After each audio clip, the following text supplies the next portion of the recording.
Hey, good morning. How y'all doing? It's Well Red Beard. It is a damn fine day to talk about a book, and today we are here for a book review, and we're going to talk about The Impossible Fortress by Jason Rekulak. This is my second read by Jason, having done Hidden Pictures around Christmas time, and it is the red one right there. Hidden Pictures. Doug Hidden Pictures. It's very much a horror book. Imaginary friend, some child abduction stuff, some ghost stuff. It is deeply a horror book. This one is not. This was Jason's first novel. Hidden Pictures was the second. So I am completely caught up on Jason's work, and I'm going to try to continue to read him. Really dug Hidden Pictures. 4-star dug it. Liked this book. Probably more like 3.5. Liked it a little bit less. It starts out with three young boys. I initially, it's 1980s. I initially got kind of the feelings of Goonies, and then there's three of them. They're nerds. I started thinking about Superbad. So, don't hold me to that. But Goonies meets Superbad. The two absolute best movies of all time. I don't know about that. I don't know about the best movies, but Goonies is definitely my favorite movie from my childhood, even more so than Star Wars, and Superbad is one of the funniest fucking films I've ever seen. So, anyway, let's get some synopsis. It kind of helps me know what I can talk about and what I can't. So, it's a love letter to the 1980s, to the dawn of the computer age and to adolescence, a time when anything feels possible. The Impossible Fortress will make you laugh, make you cry, and make you remember in exquisite detail what it feels like to love something or someone for the very first time. Until May 1987, 14-year-old Billy Marvin of Wetbridge, New Jersey is a nerd, but a decidedly happy nerd. Afternoons are spent with his buddies watching copious amounts of television, gorging on Pop Tarts, and debating who would win in a brawl, Rocky Balboa or Freddy Krueger, Bruce Springsteen or Billy Joel, Magnum PI or TJ Hooker, and programming video games on his Commodore 64 late into the night. Then Playboy magazine publishes photos of Wheel of Fortune hostess Vanna White. Billy meets expert programmer Mary Zelinsky, and everything changes. That is a shitty synopsis, if I do say so myself. I mean, it gives you the Vanna White bit, and then he meets Mary, and that's all you get. 1980s, summer, 14 years old, coming of age. The magic that was a summer in the 80s, pre-internet, pre-phones, bikes and woods and trails and no Life 360 for our parents to watch what the fuck we were doing. You're out when the sun's up, you're in when the sun's down, and you're unlimited on what you can do, what kind of shenanigans you can get up to. So, Vanna White, cover of Playboy. Their goal is to get a copy of that magazine, and there is a local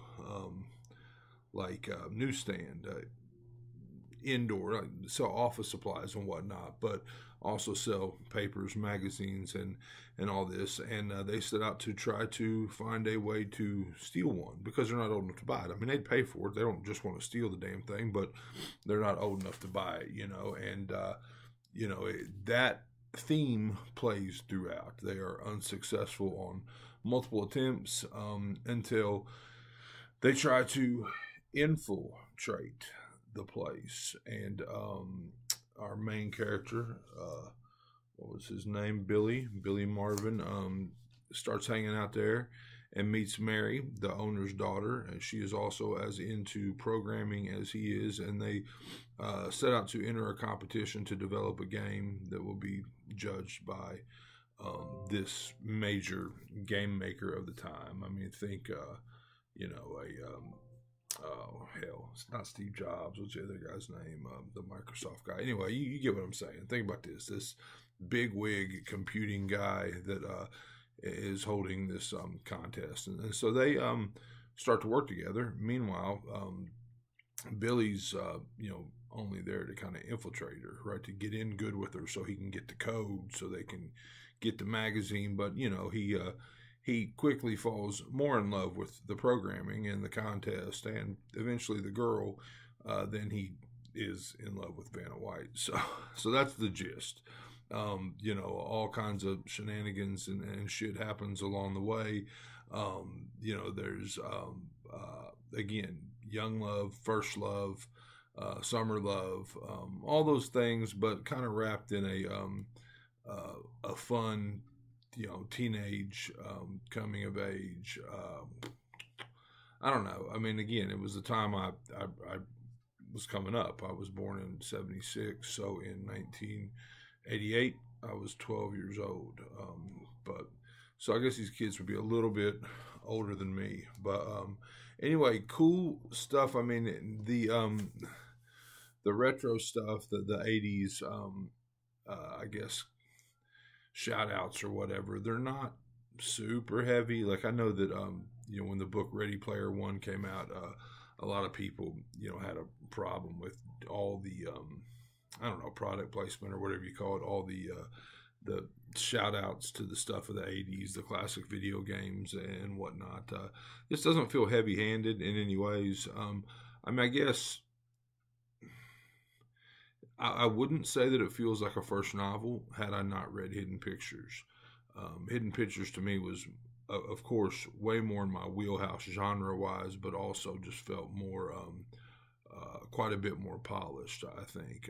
But it's a cool book. I mean, it made Book of the Month Club as a first novel, which maybe that's not that big of a feat. It feels like it is. I enjoyed it. Another thing I was trying to, so again, they're developing this game, right? Well, that game is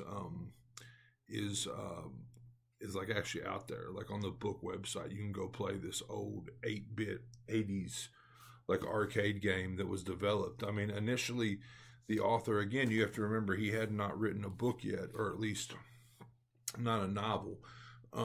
And he set out to develop this 80s throwback game. And in doing so, he wrote a book instead.